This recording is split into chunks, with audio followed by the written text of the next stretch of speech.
So if you go to Mark 12, verse 29 forward, you will see that Jesus calls this the first and most important of all the commandments. Now, there's a story yet to be fully told about the Shema, about the creed of Israel and the creed of Jesus and the creed of Christians.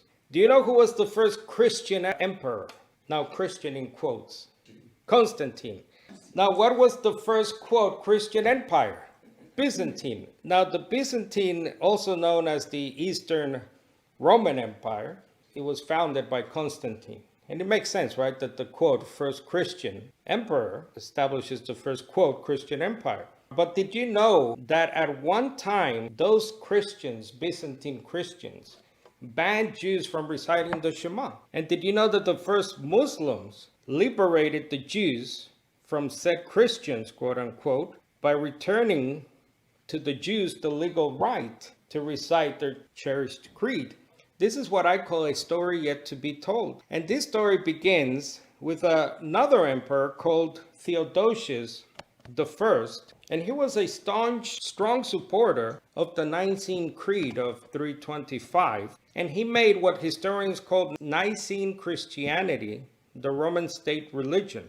On February 27, 380 AD, three Roman emperors, Theodosius and two others, issued a law, an edict, across the empire at the time. And it read in part, "It is our desire that all the various nations which are subject to our clemency and moderation should continue to profess that religion which was delivered to the Romans by the divine apostle Peter, as it has been preserved by faithful tradition, according to the apostolic teaching and the doctrine of the gospel. Let us believe in the one deity of the Father, Son, and Holy Spirit, in equal majesty, and in a holy Trinity. We authorize the followers of this law," they said, "to assume the title Catholic Christians. But as for the others, since in our judgment they are foolish madmen, we decree that they shall be branded with the ignominious name of heretics, and shall not presume to give to their conventicles." A conventicle is a secret place where, quote, heretics congregate or meet. So they were banned from doing that and calling those places churches. "They will suffer in the first place the chastisement of the divine condemnation, and in the second the punishment of our authority, which in accordance with the will of heaven we shall decide to inflict." This law led to the banishment of other Christians, the so-called heretics, who did not agree with the so-called Nicene Creed or Nicene Christianity. And this included early Christians like adoptionists, of course, Arians, and the so-called what became oneness Christians. So in other words, these were Christians who did not subscribe to this it was a new thing coming in, that God was three in one, three persons in one essence or substance. Now this law led to even harsher anti-Semitic legislation, and one of them was the so-called servitude of the Jews. Now this law was part of the civil code of another emperor called Justinian I. This code included forced Christian conversions, the outlawing of the Hebrew language in favor of Greek, and particular focus was placed on the Shema.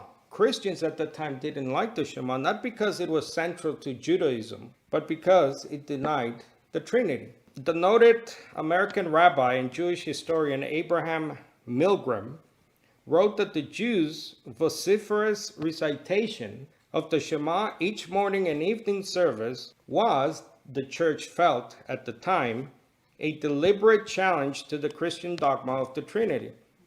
Justinian thus struck at the heart of Jewish worship, and Jews were only allowed to recite certain religious poems devoted to the praise of their God.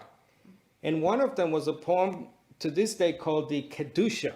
Now this poem was condoned by the Christians at the time because they saw in the threefold sanctification of God a hint of the Trinity, says Milgram. Now even those prayers, believe it or not, were eventually outlawed because they became a source of conflict with the Christians.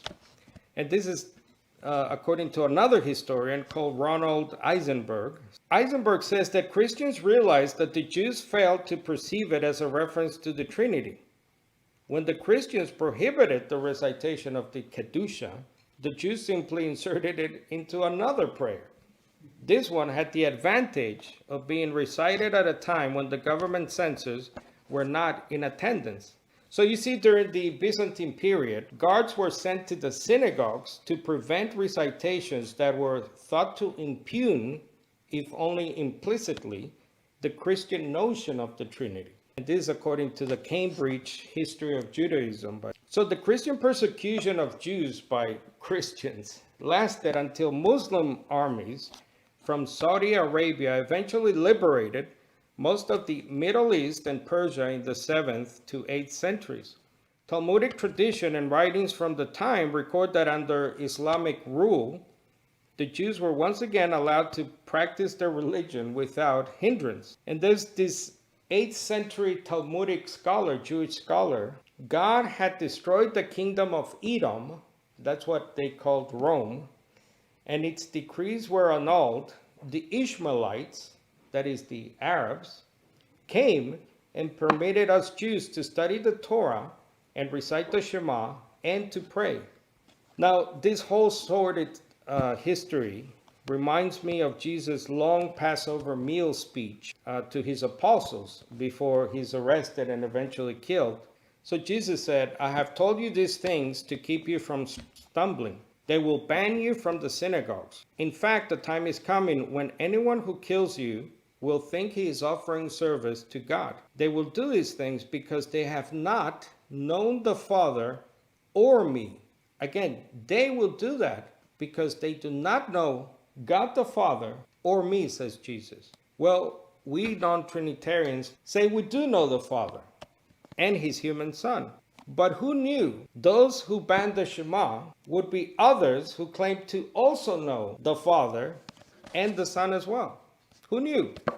Well, Jesus knew. And now you know as well. So with this knowledge comes a great responsibility to keep telling this story, yet to be told to the rest of the world.